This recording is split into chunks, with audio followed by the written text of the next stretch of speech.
This week on Extracts, a Romulan honeypot, fake marriage homebuyer plot. This time, Spock's the thought. It's the Undercover episode.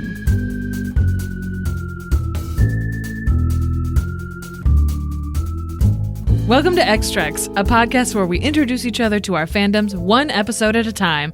I'm your host, Erin Cline, an X-Files spooky bitch. And I'm your other host, Stella Cheeks, a slut for Star Trek the original series.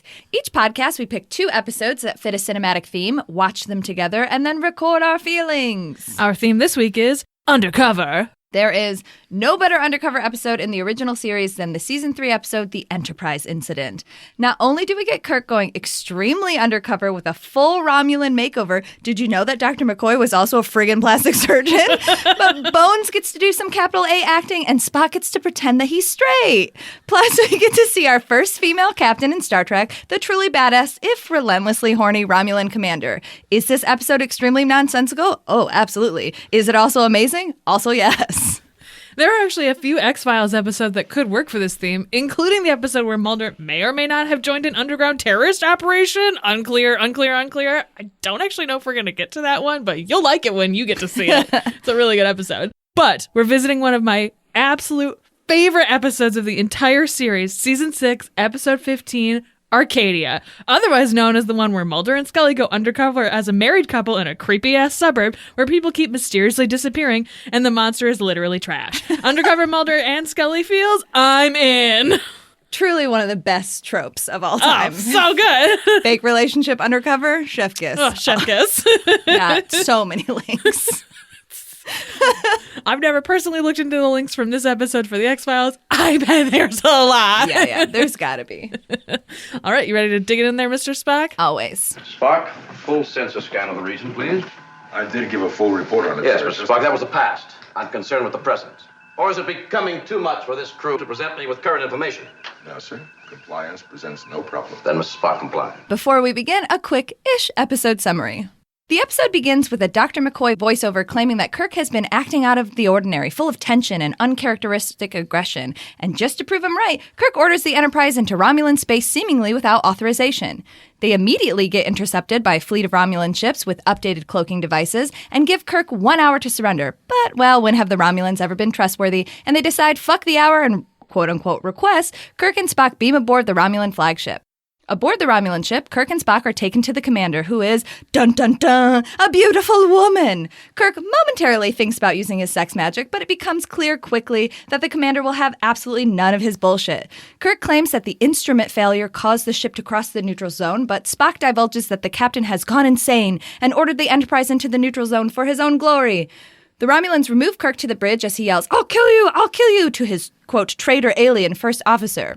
The commander questions Spock about his position in Starfleet and argues that he would fit in better with the Romulans. Spock agrees that he doesn't fit in with the humans and casually implies that he would betray his crew to find a more welcoming place with the Romulans. The commander is super horny to hear that. In the brig, Kirk bodily throws himself at the force field door, and Dr. McCoy is summoned to the Romulan ship to attend him. Look, Dr. McCoy doesn't make house calls, but he does if it's Jim Kirk. McCoy confirms Spock's theory that Kirk has lost his mental competency, which immediately puts Spock in charge. Kirk is incensed and throws himself at Spock, who uses the, quote, Vulcan death grip to kill him, which is definitely not a thing, and clues McCoy into their scheme. Back on the Enterprise, Kirk is, surprise, alive, and his, quote, insanity was all a ruse. Starfleet wants the cloaking device from the Romulans, but they do not want to start a war. Cue Kirk and Spock's undercover adventure. Spock uses his sex magic, which he definitely learned from Kirk. Please somebody write that training montage fic. While Kirk gets some emergency plastic surgery to look like a Vulcan. Again, apparently Bones is qualified to do that. I will never get over it. This man can fucking do anything. Of course, Kirk and Spock, while being very smart, are also dumb as hell, and they have a conversation using their communicators on the Romulan ship and are immediately discovered. But not before Kirk is able to steal the cloaking device. Spock records his last rites to the commander, while Scotty furiously attempts to install the cloaking device, and Chekhov tries to beam Spock back to the Enterprise. He eventually succeeds, but he also brings the Romulan commander on board. Scotty successfully installs the cloaking device, doesn't blow up the ship, and the Enterprise returns to the neutral zone, avoiding war and succeeding in their mission. The Romulan commander points out that any advantage the Federation gains by studying the new cloaking device model will be temporary, as before long the Romulans will learn to circumvent it. Spock admits that the military secrets are the most fleeting of all, small as he escorts her to her quarters and not the brig because Kirk is a petty bitch. Spock returns to the bridge where he and Dr. McCoy demand Kirk get the reverse surgery, thwarting Kirk's roleplay dreams and delighting the crew. Space laughter! What did you think of this episode? I liked this one a lot. This was fun. Yeah. This was a really good episode. I wrote down in my notes, I feel like maybe this episode would have hit a little differently if I didn't know it was Undercover, because I was like, what the fuck is going on? And then basically as soon as they got to the Romulan ship, I was like, oh, duh, we're watching an Undercover episode. I like that you forgot for a second. You're like, why is Kirk being such a dick? Well, part of it is that at the very beginning, they talk about how Bones is like, well, it has been a really long time since we've had any shore leave. And like, that has also happened in the past. Like, if Jim doesn't get a vacation, Jim becomes a bitch. And so that didn't seem that far out. So it was only once they got onto the ship that it was like, oh, that's right. This is an Undercover episode. Something wackadoo's about to happen. Also, I don't know how often this happens, but I think this is the first time that I've seen an episode that starts with a medical log as opposed to a captain's log, which was weird. Yeah, it definitely puts you in a different mindset. Like, Right. Kirk is lost control, and you feel that as the viewer because you're hearing McCoy and not Kirk. Right. It was startling at first. I liked it, but I was also like, what the fuck is happening? So I enjoyed that it like immediately, like you said, puts you in this like space to accept that something is going on with Kirk, which was smart. It's really smart writing to Especially start off because that he's way. being mean to everybody. And like, I love this scene of Uhura and Scotty in the back being like, what the fuck is going on? And Kirk being like, you got something to say? And they're like, okay, goodbye. But I also just love when Scotty and Uhura whisper to each other because I love them Yes, together. I agree. And I like, too, the idea that, I mean, they say, like, it has been weeks that he's been like this. And so they have been setting this up for weeks. And so I like the idea, too, that he's, like, almost undercover on his own ship in a way, which, like, Totally. It makes sense that they need to convince everyone else on the ship that Kirk has started to, like, really lose it in order for it to be believable when he goes over to the Romulan ship that, like, yes, this could really happen. Right. And especially when he's quote unquote dead, they need everyone to believe that he could have had some kind of flip out incident that would cause him to be murdered on a Romulan ship also. So it again speaks to how good of a captain he is, that he's like, I am committed fully to this. And like, Spock, I guess, is the only person on the ship who knows about it, which I find very interesting too. And McCoy sets it up really well because he's like, he keeps refusing to take a medical exam. I don't know what's up with this motherfucker. And it's like, oh, it's that's a thing. Okay, got it. I love the idea of him doing this because, like you said, it makes him seem like a good captain because he's like, I'm going to commit to the bit. Like, I don't care about Kirk loves to commit to a bit. Kirk loves whipping out his theater minor. Like, he's very into it. That's why he wants to keep the ears at the end. He's like, I'm just Yeah. having a good time cosplaying. Look at this costume. He has a very good time. But I like the idea that he's like, I'm going to commit to the bit. Like, I want to make sure that if I do get caught, that my crew will be able to, like, be believable when they, like, say that I lost my mind. But also the fact that he knows and feels that he has to commit to the bit so hard for several weeks because his crew is a crew that is very ride or die, right? And they would be like, I don't know. He's a wily one. We're on his side anyways. Yeah. I mean, even as he's losing his mind, Scotty's like, I'm not leaving that fucker anywhere. Yeah, absolutely. Like, so it makes sense that Kirk's like, we're really going to have to fucking double down. If anybody is going to believe this, I'm going to have to be a dick to everybody. Right, exactly. I like that. It's a good choice. Well, also, like, when they realize that he's alive and he's got the Romulan and they're like, Captain, and they're like, oh, yeah, of course this was a ruse. That makes so much, like, everybody immediately accepts it. Yeah. And it helps, like, McCoy when he figures it out. Like, nobody tells him. Like, it makes sense that everybody is trained to be like, oh, okay, that makes so much more sense. Like, it doesn't make sense that he would just be a dick, even if he was tired. It makes way more sense that it's Undercover. Yeah, totally. Absolutely. I love that. Yeah, I agree. I like too when they send Kirk's quote unquote dead body back and he wakes up in front of Chapel and she's like, what the fuck? And immediately McCoy's like, well, now that you know, you might as well help me. I love it. I love that scene because you can tell Bones is so pissed that he didn't know about the whole ruse, but on the other hand is like happy that Jim's alive and not actually like going insane. But he's like, I want to lay into your ass so bad, but also like, I guess we have a mission and I'm glad you're alive. Yeah. And also there's that moment too where he's like, I gave strict orders for no one to come in here because he's actually alive. And then it's like, actually, it would be really nice to have some help. Like, fine, whatever, And everybody I guess. trusts Chapel. That's also a good character choice for Chapel too. Right, It's like, absolutely. yeah, we don't care. Like, you're trustworthy as hell. Absolutely. Also, that was the first time I've ever noticed her medical insignia. It was just like placed really well and really pretty. And so I bought a replica while we were watching it. Oh my God, amazing. I live for the day that you're going to cosplay Chapel. Like, I love it. Oh, it's coming. I love it. I'm also really excited for you to maybe watch the new series Strange New Worlds because they have a young Chapel on board, which is very exciting. Yeah. I'm into it. I love Chapel, even if her hair did look tragic in this episode. Like, season 3 hair is rough for a lot of people. Yeah, it doesn't look good on great. Scotty. It doesn't look good on Ahura in this episode. It's like they were like, here, we pulled these wigs out of a box. Put them on, everybody. Everybody's doing their own hair. It's not a good choice. Saving money here. One thing I loved in particular about this episode, Scotty, just as a whole, so good. I love how relaxed and badass he looks in the captain's chair where he's like, I'll be doing none of that, motherfucker. I'm in charge now, bitch. Also, when the Romulans like beam aboard and they'll like transfer or whatever, and the 2 Romulans like pull their guns on Scotty, and he literally just puts his hands on his hips has, like dad energy, like, who the fuck do you think you are? I'm so wildly unimpressed by everything that's happening.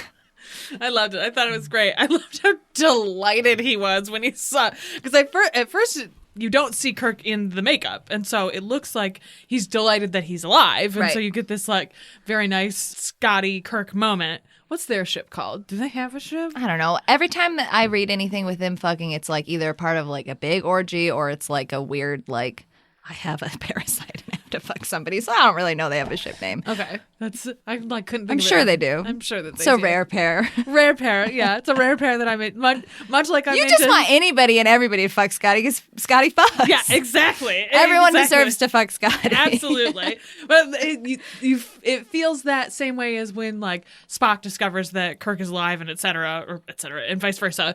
That there's this delight and you're like, oh, he's so excited that he's alive, and then it pans over and you're like, oh, no, he's delighted that he's in this undercover uniform. Also, every time Kirk gets to show everybody his like fun new like prosthetics, he's like, huh? Like when he walks on the bridge and they're like, Captain, and he's like, hey everybody, do you like it? How are we feeling? He is absolutely like a fucking 4th year theater student who 100% like walks into a room in his new costume and wig and is just like, hey everybody. 100%. I love that he sits down and Uhura has this look on her face too, like, what is this? What is happening? My bestie is wild. My bestie. He is who he is. What do you think about the horny Romulan commander? I loved her. Yeah, she rolls. I thought she was great. I like that it's obvious immediately, even from the like 2 inches of her head that you could see, like, that's a lady. That's for sure what's happening here. But I like the like dramatic turnaround of like, that's right, I'm a woman. She has a lot of good chair acting, a lot of leaning. She does a lot of power sitting. Yeah. Very aggressive sexual power sitting. Tiny little uniform. I love her uniform. I thought that was so cool. I love too that you really only get to see it like waist up until she walks through the door at that one point. You're like, boots? Oh, baby, get the shoes. Okay. I loved that. I thought that was great. And like, I love that she puts on this like sexy, I'm having an intimate date with Spock like outfit. The commander will transform herself into a woman. But it's like way less skin is being shown. It's like, oh, you could see my shoulder blades. Like, is that the sexy part? I'm confused about what's happening here. I don't know. I mean, she looks fucking great, so I don't really mind. I also like too the idea that she has to like then go and act as the captain in her sexy outfit. She's like, well, I guess I'm wearing this. Her whole crew is like, yeah, that's totally normal. It's like, it's the same energy of like Kirk walking out in like a costume and then being like, yeah, fine. And then like her walking out in her sexy gear and her like Romulan Centurions being like, this is normal. But I also love the idea that her crew doesn't take her any less seriously Totally. when she's in her like very sexy dress, that they're like, yeah, we're completely blind to this, be basically. a captain, you have to have sex magic.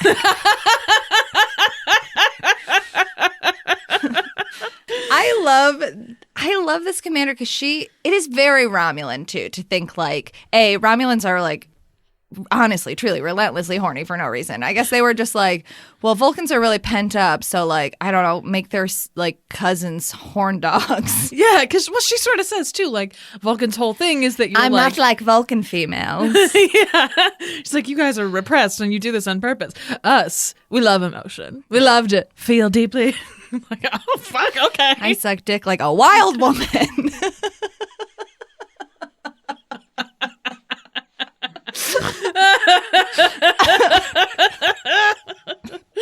Oh my God.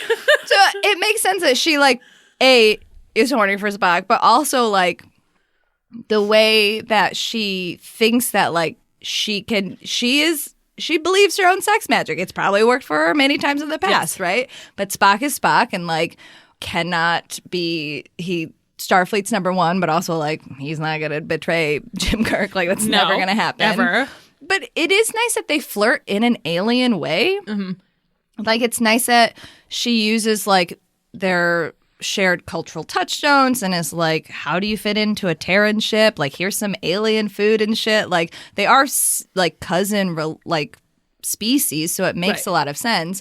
Also, I think that's really cool. So originally in the script, not originally in the script. Like, DC Fontana wrote this. She is the, like, major female writer of Star Trek. So she wrote this, and then, like, Gene Roddenberry put in the script that, like, Spock, like, rains down kisses onto this, like, woman. And Leonard Nimoy was like, that doesn't feel right. Like, I think that they should have an intimate moment, but it should be more alien. And so he's the one that was like, we've established that they're like hand kissing and stuff. So like that's why they have that prolonged intimate scene of them like finger fucking, because like it looks alien, right? It looks weird, but it also makes a lot more sense that like if you have two aliens who like communicate through like telepathy in their hands, like that makes a lot more sense for them to do it than just like kiss in a quote human way. Right. And the actress that plays the commander was also like, yeah, that's smart. I'm doing that. We're not kissing. Yeah, I like the... An alien sexuality, but not a human passion was the quote that DC Fontana used. Interesting. I like, too, that at the end, they, like, sort of acknowledge it. She and Spock have this moment where she's like, it'll be our secret. Because they did fuck. Like, yeah, they hand fucked, for sure. And then maybe more fucked. I don't know. Spock probably has another, like, abandoned child after this. As always. It's, like, his whole thing, I guess. But, like, I like that then they get this moment where she at the end is like, all you wanted was to steal this technology. And he's like, well, give yourself a little more fucking credit. Like, I did fuck you. It's not like I can just pull that out of it. I'm not Jim Kirk, for God's sake.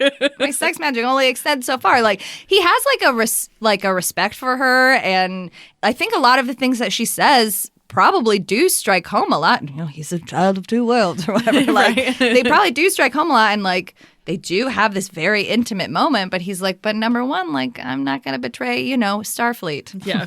Sorry. Yeah, that's just never going to happen.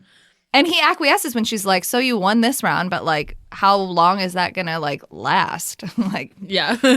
Spoiler alert, it doesn't last long.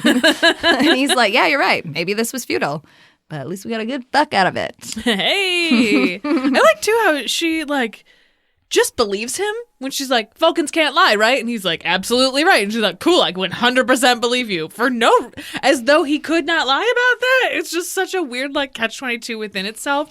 And also it like totally looks past the fact that he is not just a Vulcan. Right. Like, yeah, sure, Vulcans can't lie. And good thing I'm a child of two worlds, eh? You know what I'm saying? 100% lie. That is the biggest ruse of the Star Trek universe. The Vulcans really pulled the wool over everybody. Brilliant maneuver, I mean, honestly. Real, tactically brilliant. Absolutely. To tell everyone, like, oh, we cannot lie. It's just part of who we are, our DNA. Wink. But also, like, even when Vulcans do lie or whatever, even in this episode, like, Spock has, like, an economy of words. Like, he chooses his phrases and his words very specifically, very, like, he's not, I didn't lie, I implied. Like that like quote from Star Trek 2009. Like it is mostly what happens. Like I'm not straight up telling you a bunch of lies, but like when he says the captain's been acting out of character, like he has been. Right, exactly. Like he totally has. I mean, he does lie a little bit because he's like, this man's insane. And he's like, nah. But like, he does choose his words very carefully. And I think the way that he flirts with her, he like doubles down on the Vulcanness. He's very like... That's what she's attracted to. Is exactly. The she's attracted to the alienness and he just, it's like kind of a neg almost where he's like, I'm giving you nothing. So she gives him a lot, which is kind of brilliant. Yeah, I liked it. I liked realizing too, like, oh, Kirk is undercover as a Romulan and Spock is undercover as Kirk. Okay, cool. Yeah. Got it. I'm not joking. I want a like sex magic training montage. Like let me show you all my moves. I'll tell you what works. Like, you've already done the moves on me. He's like, no, you've got to do the moves now. You're doing the moves. You're doing the moves. Yeah, I liked this episode a lot. So originally in the script, both Kirk and McCoy were supposed to be disguised as Romulans to steal the cloaking device, but it was dropped because Robert H. Justman was like, how is McCoy going to do plastic surgery on himself? He's like, I can stretch this doctor can do anything for a pretty long, while, but, I don't think he can do this to himself. Also, it's not necessary. It's totally not necessary, but I just love that, it's not necessary for the story. So if it was cut for that reason, that would make sense. But I love that, believability-wise, he can't do this to himself. No. It's just a very funny pull to me. Also, I think it's so funny that she's like, do you want to know my name? And he's like, yeah. And then she fucking whispers her name. So we, in this episode, never learn her name, which is a very funny, maybe not the right word, but the classic trope of the unnamed female. Yeah. But she's this very, she's the first female captain that we see in Star Trek. And so it's to be yes, a very important ship. And Kirk gives her a lot of credit. Spock gives her a lot of credit, but we also don't know her name. Mm-hmm. And so we just the Romulan commander. Tal. We learn her last name. Because the other, that's right. That's second in command. Guy. That's right. That's so weird. She does show up in some novels. She shows up in Vulcan's Heart and The Price of the Phoenix. The Price of the Phoenix is interesting in terms of Kirk Spock shipping history. It's one of those books where it's I think most people will agree. I haven't read it, but I've seen a lot of excerpts and stuff from it. It's one of those books where I don't think it's particularly well written, and a lot of people have a problem with Spock characteristic or character choices and stuff. But there are several passages that are very shippy, and Kirk Spock shippers like to be this passage, this was published, this is published officially. But it's a weird story where Kirk is split into two people, and Spock and the Romulan commander have to figure out how to get them back together, and well, blah blah blah, whatever. But it is one of those classic. Well, if Kirk and Spock aren't in love, then explain this. Again, I haven't read that one, but it is one that's pulled out a lot. And I think it's interesting that she comes back a bunch because she comes back in official and not official stuff comics, audio dramas, Star Trek Continues, because she's a cool character. Mm-hmm. There's especially considering she gets captured by the Enterprise, but what happens afterwards? There's a lot to be explored there, I think. Mm-hmm. Yeah, it's interesting. I like the idea too that she just goes back and is a federal prisoner of the Federation, I guess. Yeah, they're not gonna kill her, right? Yeah. Even though I love that Spock gets caught and he's like, here's my communicator. So you're going to kill me now? How are you going to kill me? How you guys doing execution now? How's that? What's that like? Just such a classic Spock petty, yeah. Whatever, man.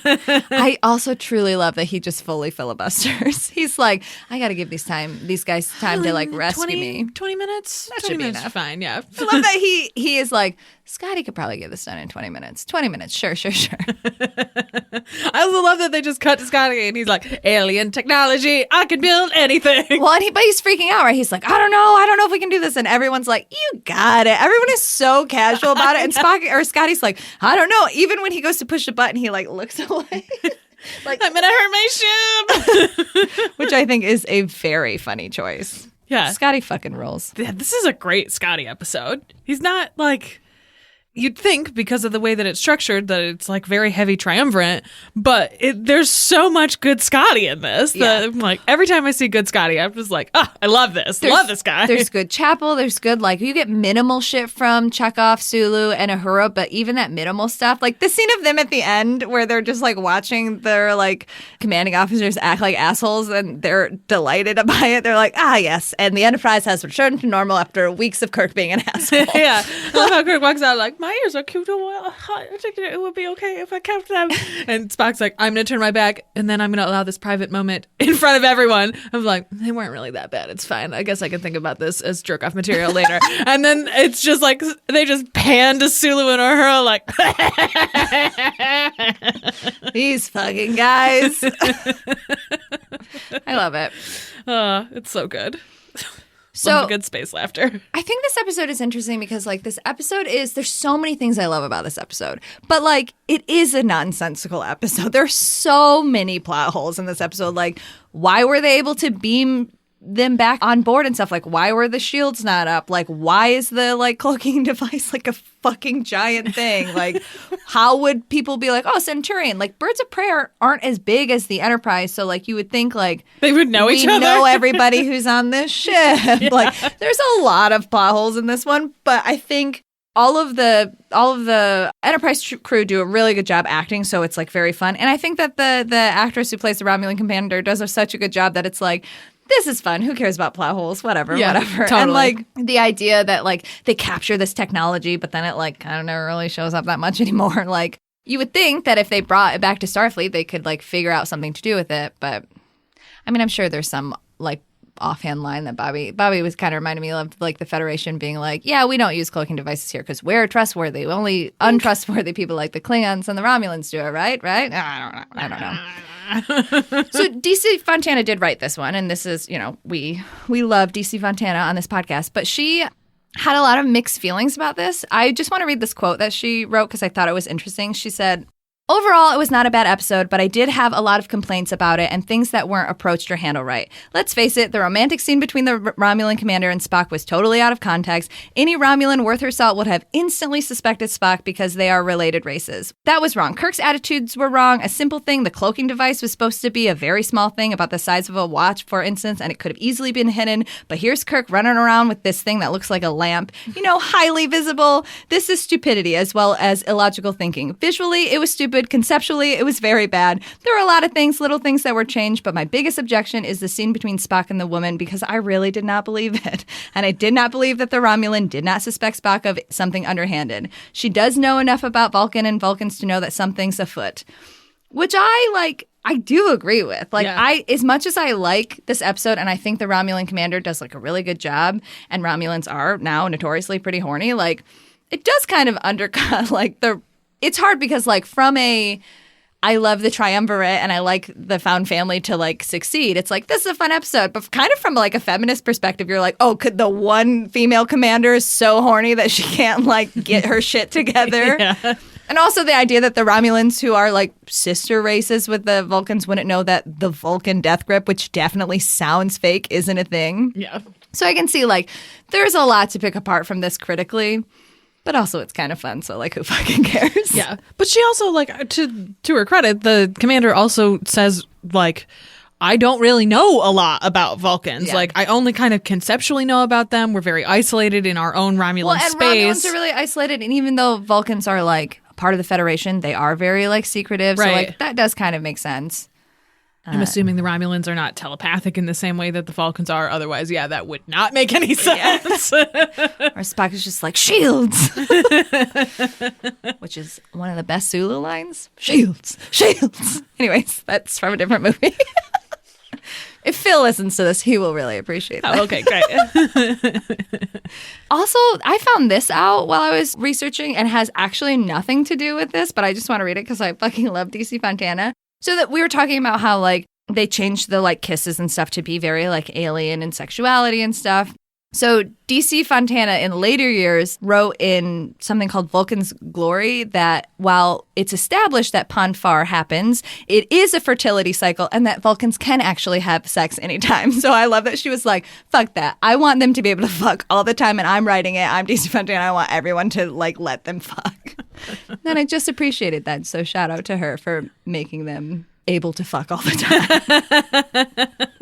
It's important for the context of this show, for the context of my life. So shout out to her. And also, like, it does make sense in the context of Spock's parents, where his dad isn't just attracted to his human wife because of Ponfar. He is attracted to her because he also wants to fuck her recreationally, like humans do. I like that.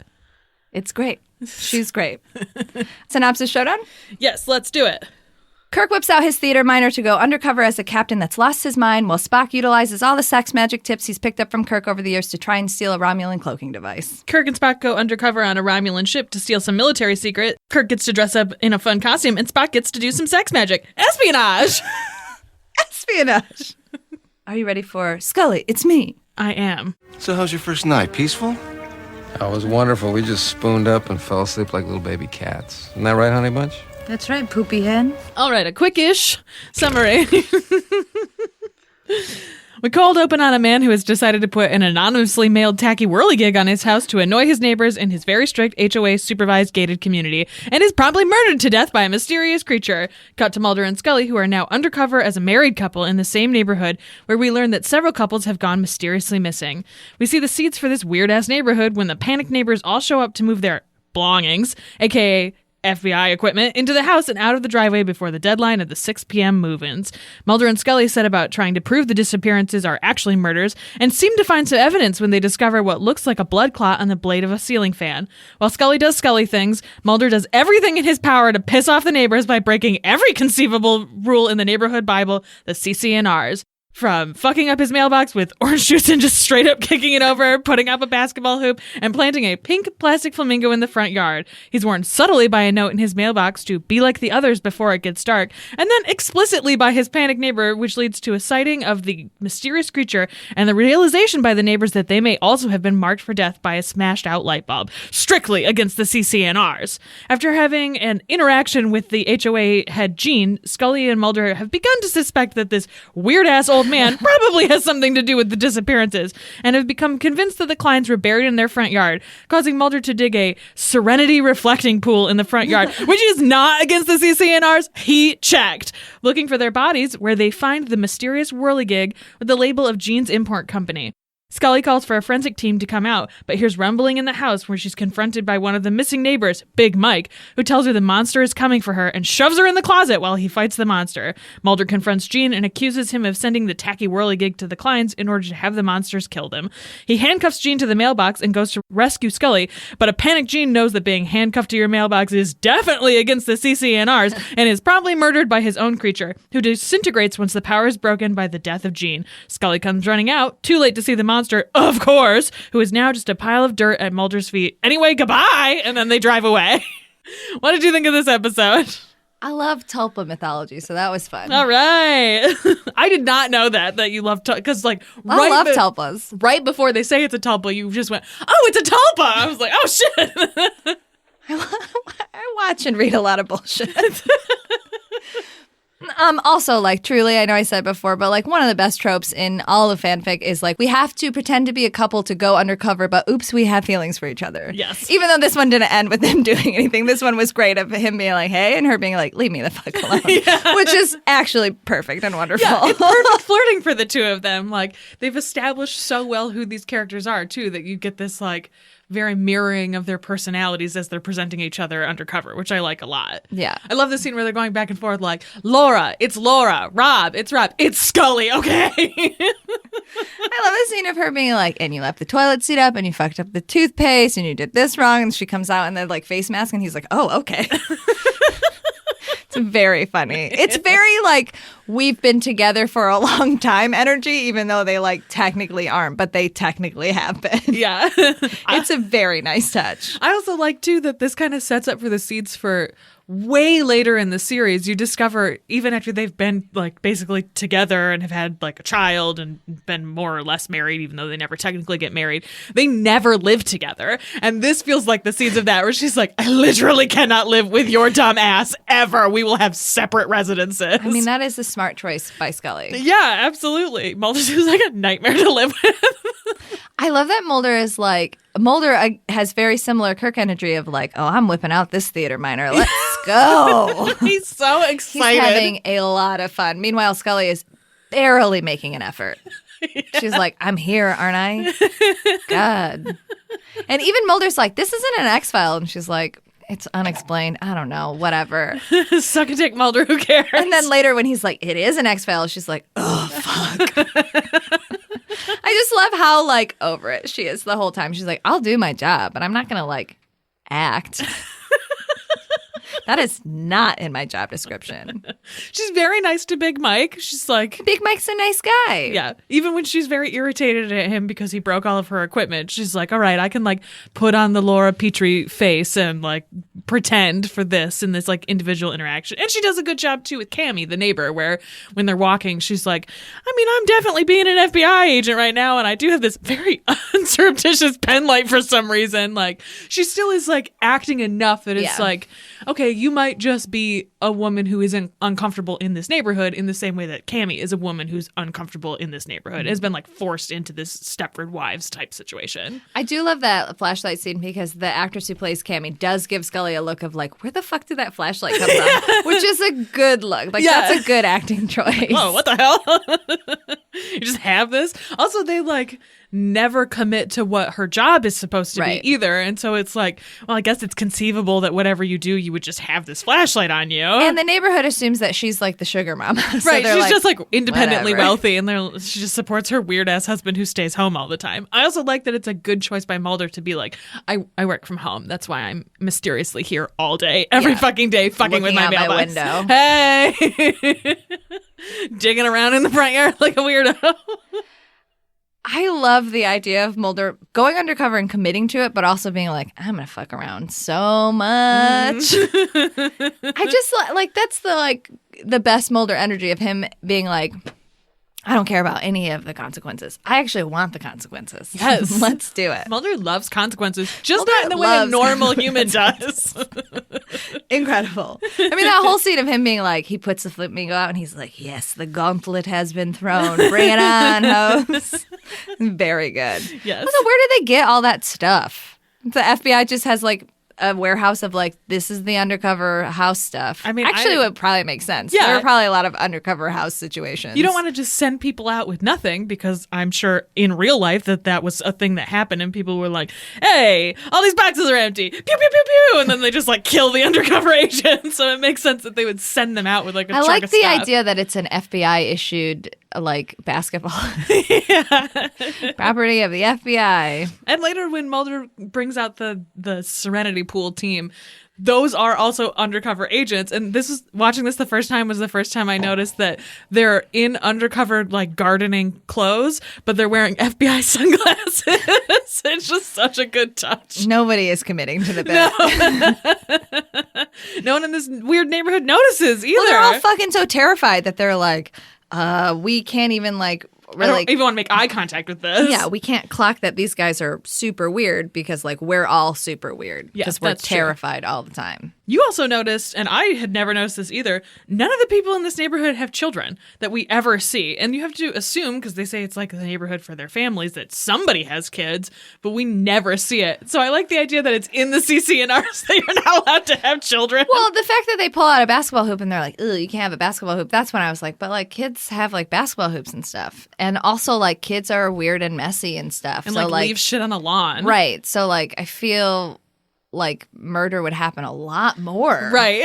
if there were kids. Yeah, I agree. So maybe not an explicit rule in the CCNRs, but any child that's messy, not allowed. yeah. Maybe people have kids are like, you know what, we should leave because I think that our kids will die here. We'll all die because of our kids. What does that term Uber meant? What does the name of the monster mean? I can jump in here, sure. So in this script, the name of the monster is the Übermensch or Übermenschen or something like that. Übermensch is the German term for superhuman or peak human. You've heard it thrown around a lot in like Nazi mad scientist geneticist shit where they were trying to create the Übermensch, the height of humanity. Means human in German. Okay, that makes sense. Also interesting. I mean, I think that a layer that is not explicitly touched on, but like is clearly there, is the fact that that monster has that like German Nazi name. B, this guy is clearly a weird colonialist. And C, everybody in that neighborhood is super white. Yep. And the whole idea that everybody has to look the same, we have to protect our quote community. It's not explicitly there, but it's very, very there. Yep, absolutely. Which it's a very good observation. Yeah, it is a very why do you need everybody's mailbox to look the same? Because I'm a scared old white dude and nothing can change. Yes, absolutely. And I went to Tibet and stole their culture to bring it here to make everybody bow down to my weird Nazi rules. Yep, absolutely. Also, I think it's a great detail that this man who's obsessed with everyone needs to be very sterile and neat and we're very clear about what the CC&Rs runs a Pier 1, the tackiest fucking furniture company in the entire world. Not maybe the capital T, the tackiest, but up there. When you think about wild tacky home furniture, the Whirligig is a great example of that. That's something a Pier 1 would absolutely have. Yeah. So I just think that's a really good character point too, especially the hypocrisy of it, of I'm obsessed with this order and what I view as this acceptable output of this, but I make all of my money on people who don't do this and who do not live in my neighborhood, but give me your money but don't live anywhere near me. Yeah, I mean, that seems also like a, colonialist mindset. Absolutely. I think it's very funny at the end where Scully is and this community is still rated top 6 or whatever. Because the idea that these closed gated communities just expect a little bit of murder to maintain their quote quality of life is very on brand. Yes, I completely agree. Also, I love that. At one point, Mulder is talking about, while Scully is off doing scientist and her job things, he says they're talking about Big Mike going missing. There's no sign of him in his house or in the storm drains.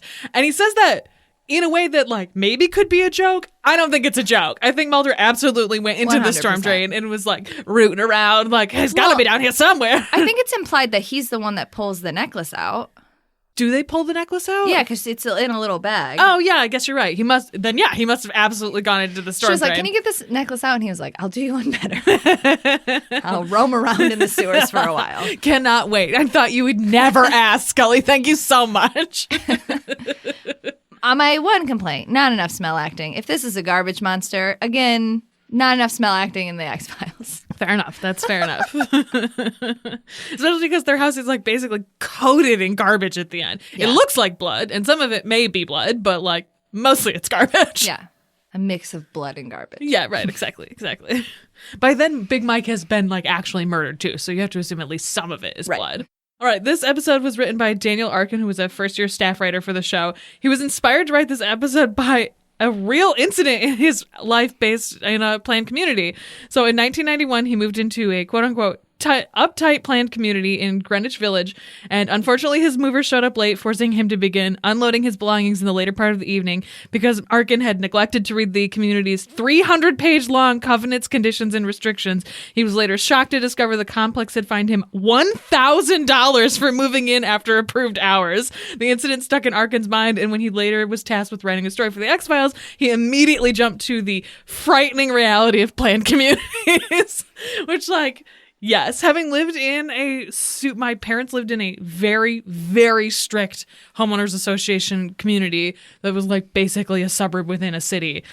Insane. Some of the shit that they require is absolutely fucking bonkers.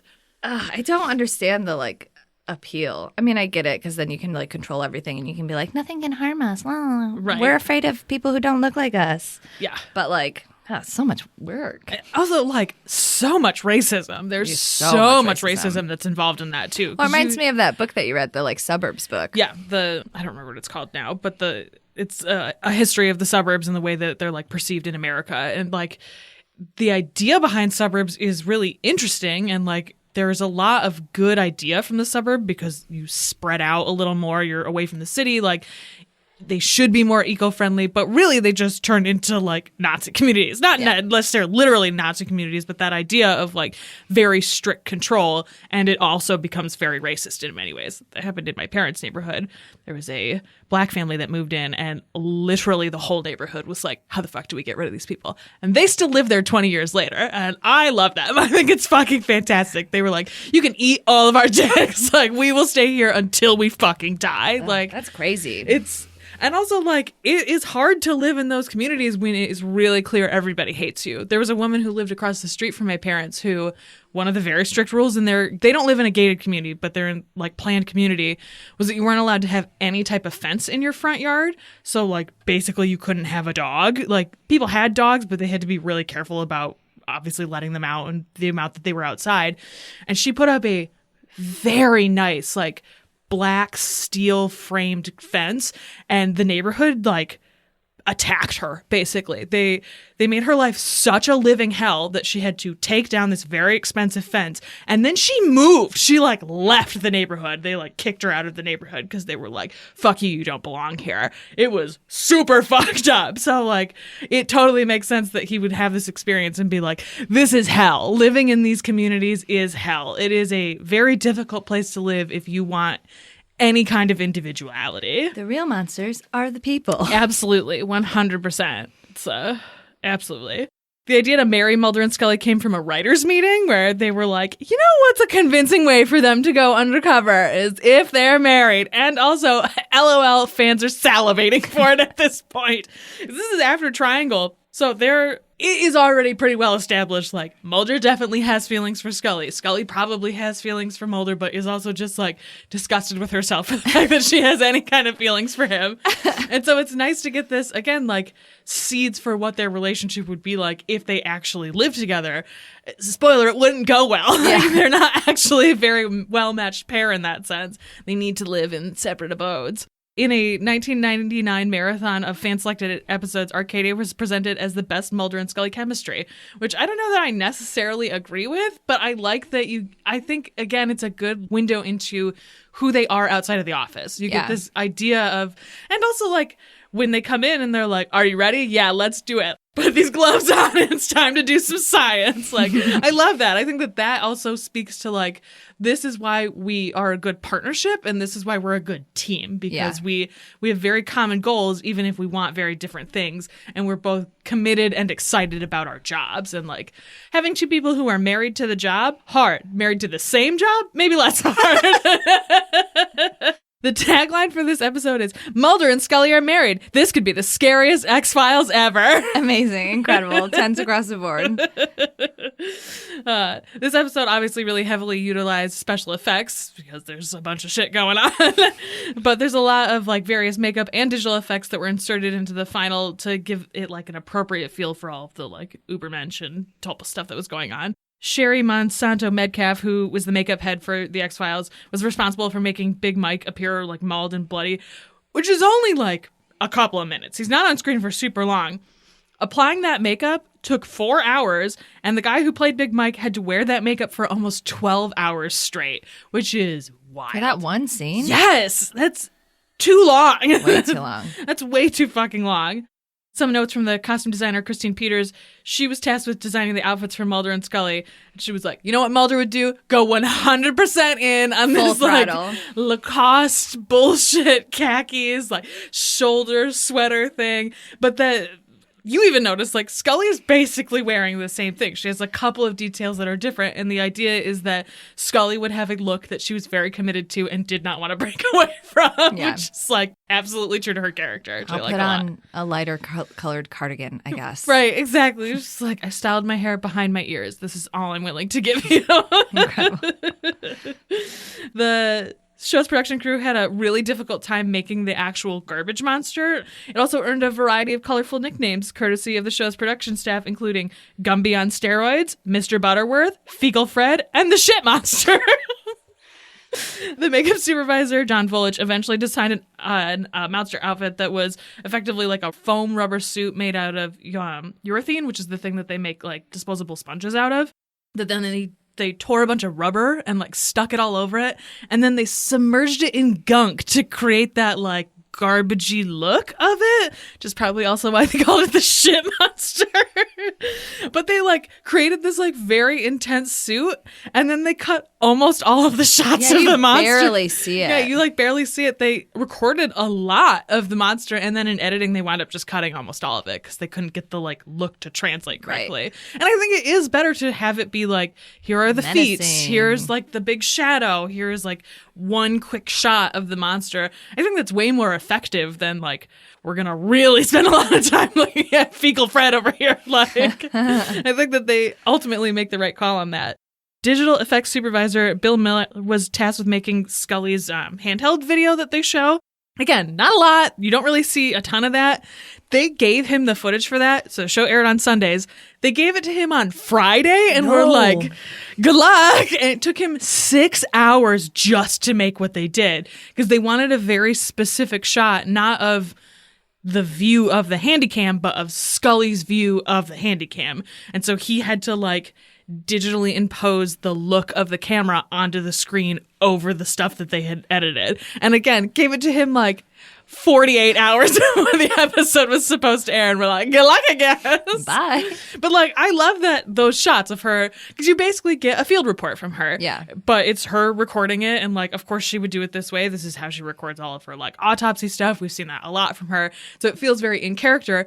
And also she seems excited as hell to be doing it, which is fun. And then to also get this like, you ready to make that honeymoon video now, is of course something ravaged by the fans who were like, yes, give us this, we love this shit. But it's also like a great character moment for Mulder where she even says like, it doesn't seem like you're taking this very seriously. And he's like, I am not. Yeah, he's like, I for sure am not. Well, especially at that point because he's like, this isn't an X-File, I'm bored. Yeah, there's no alien. And she like makes fun of him. She's like, what did you want, Mulder? Aliens? You want a tractor beams? Tractor beam? And he's like, oh, my pride. Just admit it, Scully. You just wanted to play house. And she's like, yeah, fuck you. I play your alien bullshit all day, every day. I love it. I also love, too, that she's like, A.D. Skinner gave us this assignment. And we all were like, oh, Skinner's just at his desk, just pigging shit. So happy about this. Like, can't wait for these field reports to come in. I love that idea. It's him doing his own Mulder Scully's shipping. He'd like, send them out into the world. They'll discover that they hate each other, and then I'll make my move. Or they'll kill each other, and I'll never have to hear from them again. I like how you said, too, like, Gene Gogolak, the HOA guy, is like, they'll be gone soon. Don't worry about it, Win. Your FBI agent neighbors. And it's like, well, if the FBI is here, and then 2 FBI agents disappear, guess what happens? More FBI agents. It's like they think like it'll just go. I think that's also very true to the like white suburb nature of it, that they're like, this problem, out of sight, out of mind. This problem will just go away. These people will leave, and that will be the end of it. And or it's the like, fact that nobody was like, maybe this tulpa will go away if we murder this dude who's controlling it. for real, like the idea that like we just have to put up with this forever and none of us can control it. Like, you can control it. It seems very easy to control, actually. I mean, to be fair, if they like looked up tulpa lore, there is like conflicting thoughts. Like a lot of it is like, if anybody believes in it, it will continue to exist. Like one person or a group of people can manifest it, but if like anybody believes in it, like it can continue to exist. So maybe they were just like, maybe we don't want to directly murder someone, which fair.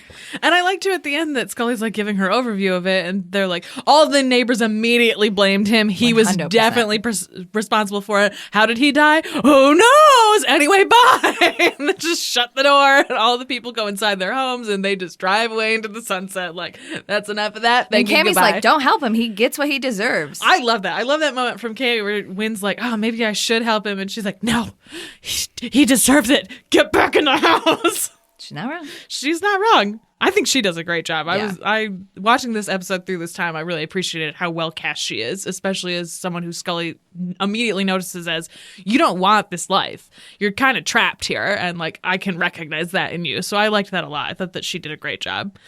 This episode's super highly received, unsurprisingly, primarily because it's very funny.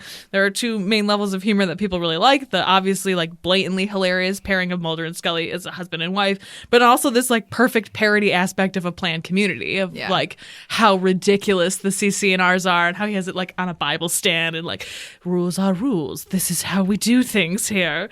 And like the malicious compliance of it too, of Mulder being like, I checked the CC&Rs. There is nothing against having a reflecting pool in your front yard. Everyone's like, we're all gonna die. Oh my god. You've murdered us all. You've murdered us all. The biggest critique of this is that the ending feels very rushed, which I guess I agree with, but at the same time, like, how the fuck else are you going to end this episode? It's a garbage monster.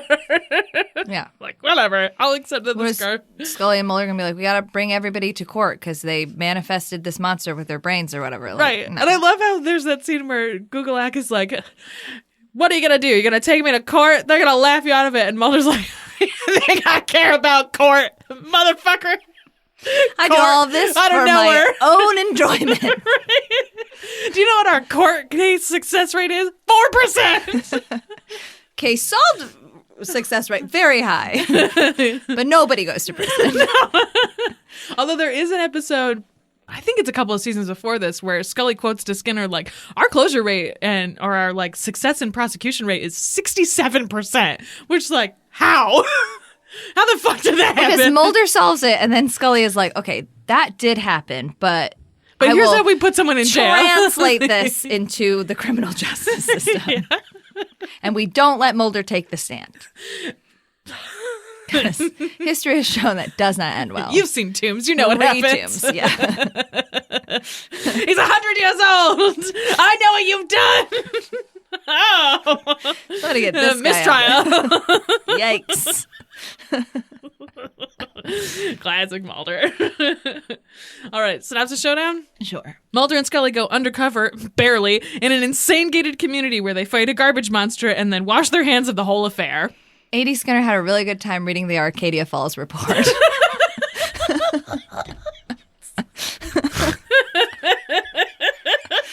Feet up on the desk, scotch in his hand. Yeah, just good old time. Cackling.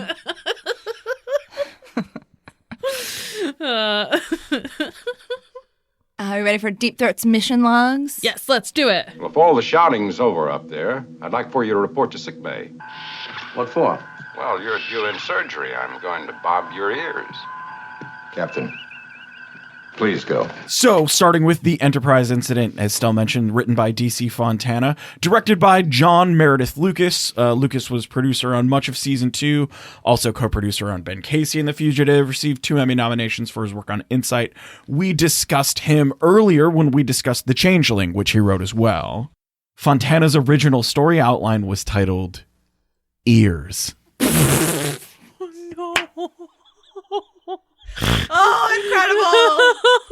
I love the idea of her being like, titles are hard. It's going to change anyways. Whatever. Fuck it. Ears. It's fucking ears. That's 100% what happened. She like knew it would get changed and was like, I'm not wasting any energy on a title. Ears. I present to you Ears. So there was talk of why that cloaking device prop ended up this huge fucking globe thing that Kirk has to run through the spaceship with. Isn't it the Changeling? Yes. Yeah. That is just what I was going to say. Yeah. So it's the Sargon globe and portions of the Nomad probe. So it's both of those big dumb robot things that he has to like woo through the fucking ship with. This is only the second appearance of Romulans in TOS, and it's their last live-action appearance until Star Trek The Next Generation episode The Neutral Zone 20 years later. So, like, the Romulans become such a big thing in that time period, and that's kind of this weird breeding ground for them to be the big enemy, like the Klingons never really are. It's really interesting how fandom takes them like that. Yeah. We talked a little bit, or at least you mentioned, like what becomes of this mission and what happens with the Federation and cloaking technology. So this episode is in the, not stardate, but year 2268. And in 2311, the United Federation of Planets and the Romulan Empire signed the Treaty of Algernon, which ends the human-Romulan war, solidifies the neutral zone, and also locks the Federation into not proliferating cloaking technology anymore. So that kind of gets edged out in that. There's a little in early TNG about what the Federation was working on with the technology stolen from this. There's that episode that's kind of Riker's backstory where his old ship and old captain were working on breaking the treaty by using cloaking technology, and they like half cloaked their ship into an asteroid and they have to go back there. So there's been a bunch of black ops shit that the Federation has been trying to use at that time, but that's why we never really see where any of this goes, because within 100 years the treaty is signed and the Federation, at least as a forefront, can't work on that anymore. Right. We also mentioned that the Romulan commander doesn't get an outright name in this episode. In a lot of that extended universe stuff, she's given a few different names. One is Dion Sharvin in the 1977 Star Trek novel The Price of Phoenix. Yeah, that's the one that's like weirdly shippy. Yeah. In the 1999 novel Vulcanheart, her name given is Liviana Sharvanek, which, I mean, Spock describes it as like unique and not easy for a soldier name. to say. Yeah. So like, I get that.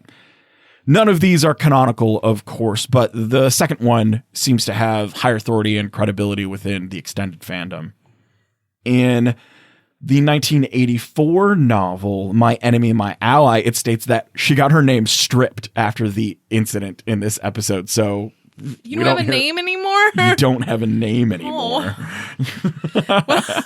That is like a kind of horrifying punishment to be like, you don't get a name. You're just your position now. Romulans are wild. Yeah, Romulans are hardcore. Because like Klingons, you're like, okay, they're barbaric, they have this honor system, but like you can kind of understand like Klingons. Romulans are just like, they make a lot of crazy ass choices. They're like, we love spy shit and we're horny and we love to like do a lot of weird punishments. I think and the seeds of that are really in this episode. You know, they're not using their own ship designs. They've propagated this cloaking technology. They're set up as the spy race. Yeah. Getting into some casting stuff, that's Mike Howden as a Romulan guard. We also see him in I, Mudd as Lieutenant Rowe. We're going to get there. So good. Guest roles on Bewitched, Mannix, How the West Was Won, Hot Lead, and Cold Feet. Richard Compton we see as a Romulan technical officer. He was also Washburn in the Doomsday Machine. He's a small number of acting credits and also an impressive directing credit reel, including Ravagers, Macon County Line, Jackson County Trail, TV-wise episodes of Hill Street Blues, 14 episodes of The Equalizer, 8 episodes of Miami Vice, an episode of TJ Hooker, LA Law, 6 episodes of Babylon 5, 2 episodes of The Sentinel, the TNG episode Haven, and 2 X-Files episodes. Yay! 2001's Medusa and 2000's Invocation, and also 2 episodes of The Lone Gunman. So it's a bingo. It counts. Hell yeah. Totally counts. Worked on Star Trek and the X-Files. Star Trek TOS and the X-Files. We found another one. That's a good one. He was also married to famed actress Veronica Cartwright, who plays returning runs as Cassandra Spender on the X-Files as well. Okay. As well as legendary sci-fi roles and horror roles in The Birds, Invasion of the Body Snatchers, and Alien. So kind of get it in all directions from him. I was really excited to find that. Interesting. That's Jack Donner as Tal. Very, very noticeable and prominent in this episode. Yeah. His early career includes 50 soap runs on As the World Turns and Guiding Light, along with 7 seasons of regional and stock New York theater as well. Guest roles also on Mannix, Kojak, The Man from U.N.C.L.E. After becoming ill in 1977, he retires from acting for a bit and becomes a licensed psychotherapist. But then probably gets sick of doing that and comes back to acting in 1991 and has a really cool TV guest actor career. Baywatch, 6 episodes of Days of Our Lives, Power Rangers in Space, Frasier, Charmed, Buffy, Roswell. 36 years after this episode, he portrays the Vulcan priest in the Star Trek Enterprise 4th season episodes Home and Karshiana. Interesting. Reno 911, Cold Case, Stigmata, an 06 to 2010 run of 55 episodes as Alfred the Butler on Days of Our Lives. Oh. Retro Puppet Master, 4 Christmases, Ghost Whisperer, Fear the Walking Dead, Con Man, the guest book. He's still working now and has like heavy elderly Vincent Price vibes. Yes. Especially, you kind of see it here, his kind of facial structure and all of that. He's leaning into that now very successfully. That brings us to Joanne Linville as the Romulan commander. An alumna of the Stella Adler School of Acting, she starts getting film credits in 1950 in Copper Canyon, does 6 episodes of Studio One, and a few the blank hour shows that were very, very prominent in early television. She's Millie Manners in the Hitchcock Hour episode The Safe Place. She worked with both Shatner and Nimoy before Trek and before doing this as well. That's how much she was working in television at the time. After this, Have Gun Will Travel, One Step Beyond, Lavina Goodman in the Twilight Zone episode The Passerby, Ben Casey, The Defenders, Bonanza Gunsmoke, Barnaby Jones, all of those shows she was working prominently in. Also, small film roles in movies like The Goddess, A Star is Born, and Scorpio. She kind of steps away from main acting for a while, but also works with Stella Adler to open a larger school. She was Mark Ruffalo's mentor when he studied at the Stella Adler Conservatory of Drama. After late 80s appearances in LA Law and From the Dead of Night, as I said, she retires. She comes back in 2001 to play Hedda Hopt in a James Dean biopic. For Star Trek, she was considered to come back in the TNG episode The Face of the Enemy, but she was unavailable and retired, so she didn't necessarily want to do that. She, though, has 2 children, actors Amy and Christopher Rydell. Christopher appeared in Star Trek Enterprise, and Amy later reprised her mom's role as this character in the fan series Star Trek Continues in To Boldly Go. Linville herself participated in the fan audio drama podcast Starship Excelsior for the 50th anniversary special Tomorrow's Excelsior, reprising this role as well. So that's what Stella mentioned about her like coming back to it. I think that I don't like to give Star Trek Picard any credit. I'm double checking something. But I think that the actress that they get to play the like Lady Romulan who works on Picard's Vineyard, I can't remember the actress or that character's name because, again, I hated Star Trek Picard. But I think that that woman is really good casting because I think that she kind of looks like this actress. And so it's a good visual of like, this is kind of what Romulans look like. I think that's a really good casting choice. The Romulan woman with the, Yeah.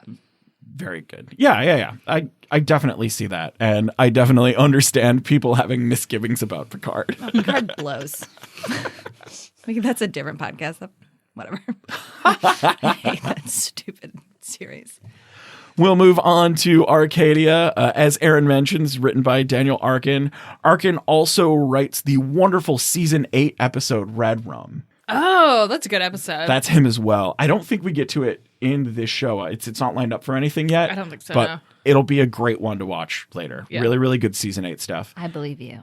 Writing credits include episodes of Kyle XY, Star Wars Clone Wars, Suits, Pearson, and extensive producer credits on shows like Alias, Las Vegas 90210, and recently Chicago PD. Directed by Michael Watkins, with whom we've talked about earlier this season, directing Dreamland Part 2. A lot was said about this being season 6 and Mulder and Scully's relationship and where they are and where like this kind of cute couple comes from. Since this is a little ways into season 6, we've gone through the end of season 5 and the beginning of season 6, and that's all of the Diana Fowley stuff too. Oh shit, yeah, you're right. So the two of them as a will they won't they couple are still kind of rebounding from all of that as well, with Mulder having this other relationship and what happened. Oh no, I know a weird amount about Diana Fowley for never seeing her on TV. So thank you, grad school. The mood in the pretend house is tense for other canonical reasons as well at this point, and I think that plays really well into the show. Of course, Mulder and Scully's pseudonyms, Rob and Laura Petrie, are the names of the main characters in the Dick Van Dyke Show. Mm-hmm. So that's Mulder being real cute with the names, as Scully pointed out. I love that Scully's like, next time I choose the names.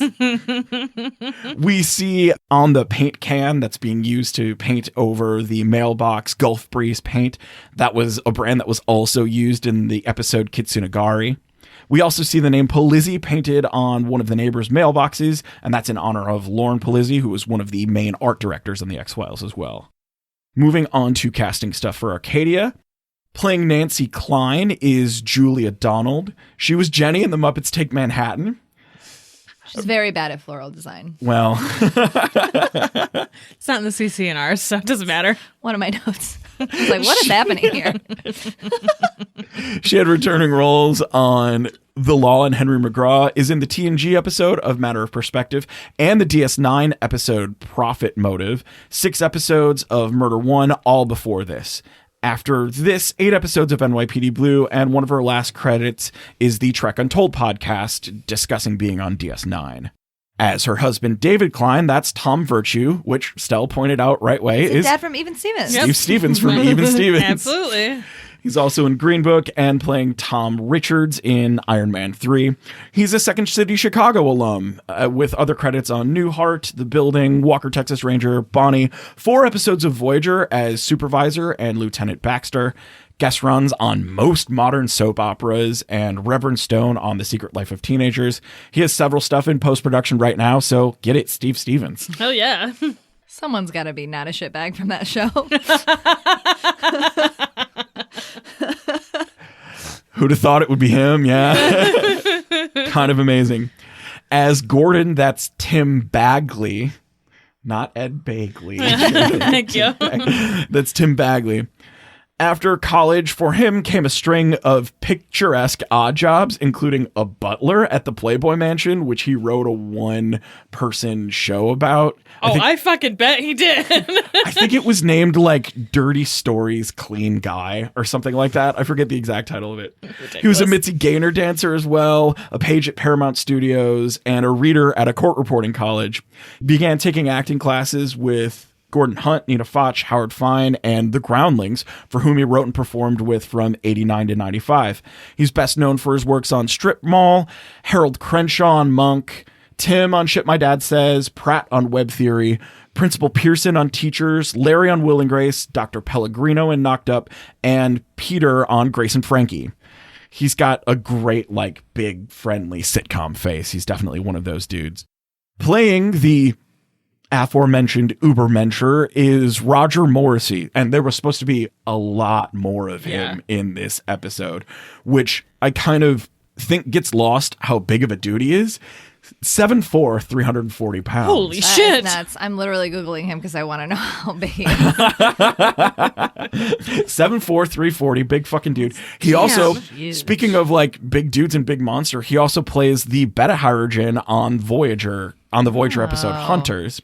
He plays a demon and a Tapperich on Buffy, the Grinhilda monster on 3 episodes of Xena Warrior Princess, and was a stunt performer and played Beelzebub in all 3 non-Halloween Rob Zombie flicks. So like he's still big dude doing big dude stuff.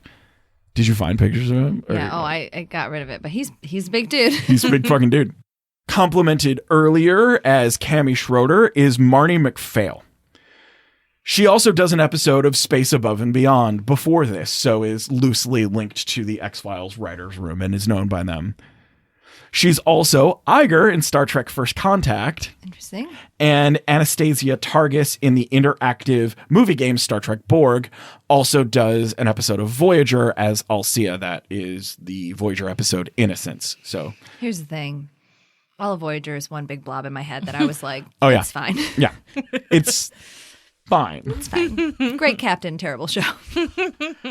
Her acting career actually starts when she's only 14 years old, playing Annie Edison on the Canadian kids show The Edison Twins. After that, 9 episodes of Days of Our Lives, guest roles on ER, Sliders. She was Cindy Baxter on The Associates, and has most recently been doing a lot of voice work for Canadian TV shows. I don't know any of them because it's Canadian television, but that's been her most recent credits. She's also lead singer in a rock band called Chuck Valiant. In it also is Reed Diamond, who's another prominent TV actor, and her husband, who plays guitar in the band. So that's what they do. Nice. Good for them. Good for them. As Win Schroeder, that's Tom Gallup. He's best known for his role as Tom Cronin in The Bourne Identity and Bourne Supremacy. Also standout character actor, hitting most major 90s sitcoms and drama, with guest roles including playing Officer Rajelski on Hudson Street. After this, he has return roles on ER, Rude Awakening, Push Nevada, CSI. He was Rob on William Grace, Mr. Carmichael on American Horror Story. He was in Insidious Chapter 3, and most recently was Easy Driscoll on All Rise. As Pat Verlander, the community welcomer.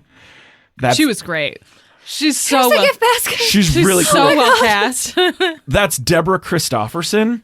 Her first credit is in a T.J. Hooker episode. She has 80s guest spots on Knots Landing, Moonlighting, and more. The 90s brings guest spots on Married with Children, Sybil, Jag, and others before a recurring role on NYPD Blue all before this. More recently was Lila in Carnival, Kat Ogden on Outcast, and Sue Blevins in 911. I didn't do this, but I want to show you both. I'm going to go to her IMDb because I have to look more into who she played on NYPD Blue, because a lot of her photos in her IMDb are like this. Sexual menacer. Oh, okay. Good Lord. So, like, you know, has roles where she has definitely done some fucking. Yeah. Nice. Kick ass. That's a good dress. That brings us to Abraham Ben Ruby as Big Friendly Mike. He's the big guy that you've seen in other things, noted at the time of this shooting for his work as Jerry Markovich on the NBC hospital drama ER, which he did 130 episodes of. He was cast by Rick Rilikin to play Big Mike. The NBC production staff was hesitant to allow him to appear on this, given his tight production schedule with ER, but they had a small window of shooting that they could fit him in, and so that's why they kept him in that makeup for so long, because his days on the set were super, super limited, and he had to get back to ER. It's like we can't do any reshoots, so we gotta get all of this shit today. Absolutely. Also notable roles on Parker Can't Lose, Sleepwalker. He was Olaf on Buffy the Vampire Slayer. A great, like, he's fucking great at Yeah. that. Like, as the, he's like Anya's like lover that gets turned into a troll. And Yes. is like, it's a good role. He's been on Men in Trees. He's in Happy Town, The Bridge, APB, and The Barkskins. He also does a bunch of voiceover work as well. He was the general in Big Hero 6, a bunch of monster noises in the World of Warcraft games, which I can definitely Yeah, I see. can see that. Some roles on American Dad, and has been the go-to Darth Vader voice, as well as many other voices through 29 episodes of Robot Chicken, and then also voices Vader in the official Star Wars Detours. So, like, That's interesting. big voice dude shit. I love it. That is Peter White as colonialist Gene Gogolak. And he's that guy. He's one of the top tier old white politician shit dude character actors. True to life, he attended Yale and Northwestern. He was part of the original 1968 cast of the off-Broadway hit The Boys in the Band. He co-starred in the original Broadway production of Jim Kirkwood's P.S. Your Cat is Dead. He's also notable for playing Link Tyler on and off for over 30 years on All My Children. He plays Ambassador Sherrett in the 94 DS9 episode Armageddon Game. He looks completely different. He's got like big long black hair and a top knot. You don't think that makes someone look completely different, but It does. I looked up and he was barely recognizable. He also has guest roles on NYPD Blue, Hill Street Blues, Dynasty, The Colbys, Dallas, Sisters. It looks really different, right? And I think as like a good statement of the culmination of what you've done in your career, he plays the Secretary of Commerce in the movie Dave, and he plays the Secretary of Defense in the movie Armageddon. Like, you did it. You did it, man. Nailed it. You're the peak white guy. Yeah. That's some peak white guy shit. Speaking of peak white guy shit, bye. Your outros.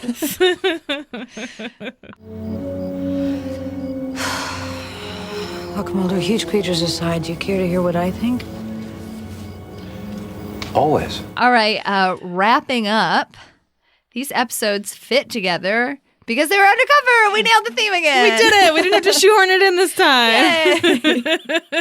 time. Also, the underlying theme of these two idiots love to go undercover and whip out their like theater degrees. Yeah. That they definitely have. Yes, They 100% absolutely. have minors at least. Absolutely. Well, like Mulder's whole thing before he got obsessed with aliens was that he was into psychology and he's like a top tier profiler and shit. So it makes a lot of sense that he'd be very like good at and also like interested in creating like a really I bet he has pages of backstory about what these characters are about because that's who Mulder is. 100%. We also said too earlier that these episodes are main characters playing the role of what the other main character would normally do too, which I like a lot. Yeah. So, casual fan questionnaire. As a casual fan, would you recommend this episode to a newbie? Yes, I think so. There's no reason not to. I wouldn't say this is like you should start with this one or anything. I don't think I would. I think I would be like, well, I don't know. I feel like you need a lot of context. Maybe. I don't know. Yeah, I to guess. know like how weird it is. Like everybody's acting out of character. That's true. This is kind of weird. And also to know why everybody so easily accepts when they're like, oh, he's alive and he's doing an undercover. We're all on board. Like, I feel like you kind of need that context of them, like, being like, yeah, this is our dumb fuck captain. Yeah, I can see that. I guess I would put this in that category of, like, I don't think it's bad if you watch this as one of your first episodes. I think also it's interesting enough that it would bring people to be like, I want to know more. And everybody's in it. Right, and everybody's in it. It's, again, a great Scotty episode. I feel like you get a really good McCoy stuff. There's some good Chapel stuff in this. So there's, like, good ensemble stuff that happens inside of this. But, yeah, I guess it would be one of those, like, caveat episodes of, like, maybe don't start with this. Yeah. But, like, if you've seen a couple episodes and you kind of get the vibe of what Kirk is normally like, then this is a good episode. Would you recommend this episode to a newbie of the X-Files? No. Yeah. I think that, again, if you saw it, you would be like, oh, this is kind of interesting or whatever. But the reason it works and the reason it's fun is because we know Mulder and Scully and what they're like in a normal environment. And so it's fun to watch Mulder be like, this is me undercover. And it's also fun to watch Scully be like, fine. Like, so I think, like, I don't think it would turn anybody away, but I think that you wouldn't get nearly as much enjoyment from it if you didn't have at least a little context of who these people are. Yeah, I feel like they both fit into that category of, like, if you watch them, it would probably make you want to watch more because you're like, I don't understand the context of this, so it wouldn't, like, ruin anything. But they're definitely more enjoyable if you understand the characters a little better. Right, and I feel like it would be easy in both of them to see it and not know, if you didn't know anything about, to see these episodes and be like, oh, these people are kind of dicks. You know what I mean? Yeah, although, I mean, like, you also know right away, especially in the X-Files one, that they are undercover, too. So you get this, like, oh, okay, well, obviously I'm seeing this, like, but context, they're no still context. dicks to each other, and, like, that we know that's, like, they're, like, weird flirting and stuff, but, like, if you don't have context, you're just like, what the fuck? Yeah, that's true. That's a good point. Also, you wouldn't know how funny it is that Skinner sent them. True. It's very funny. It is very funny. What is a scene or moment from this episode that you won't forget? Scotty seeing Kirk in the makeup for the first time. Cute. He's so delighted by it, and I am delighted by how delighted he is. Yeah. I mean, it's the whole sequence of Mulder being like, oh, I'm going to fuck with everybody. I'm like, yeah, this flamingo, I'm going to fuck up this mailbox. Oh, basketball hoop, buckle up. That close second to him being like, I read the rules. Tear up the lawn. It's just good, chaotic Mulder shit. That is A+. Mulder is like the epitome of malicious compliance sometimes. Where he's like, oh, I'm doing it, but you're going to be That's pissed. How he still has a job at the FBI. Because he's like, technically, I don't break a rule. So, I mean, maybe, but like, no. I read the fine print. I read the rules. You shipping anybody? Yeah, Scotty and Kirk. Love a rare pair. You know what? I had a note where there's that scene between Scotty and McCoy where McCoy's like, come down to sickbay, and Scotty's like, I'm fucking busy. And McCoy's like, get your ass down here. And Scotty's like, no. And McCoy's like, get your fucking ass down here. And Scotty's like, fine. And I was like, you know, I kind of am shipping them in this moment.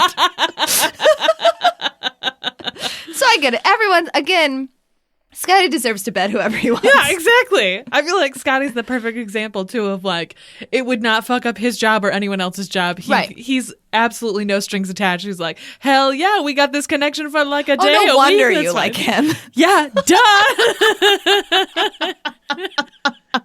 He's got hard, badass, fuck you energy, and then he's like, I'll be on my way. Goodbye. I have some engineering journals to read.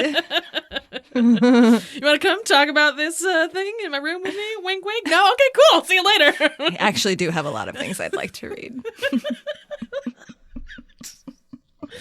I love it. Are you shipping Mulder and Scully in this episode?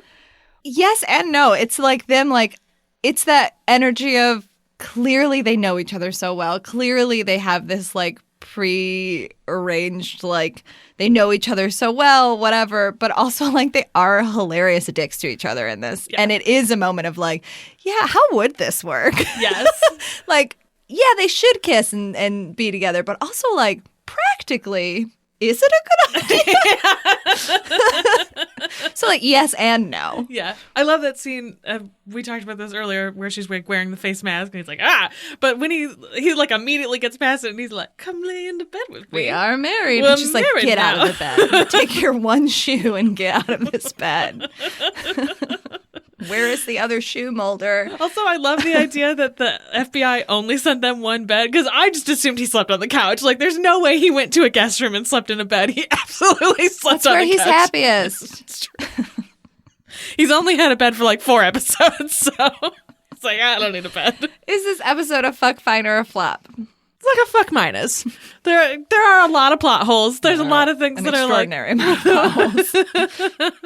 I didn't mention in this episode, but mentioned it several times where we were watching it.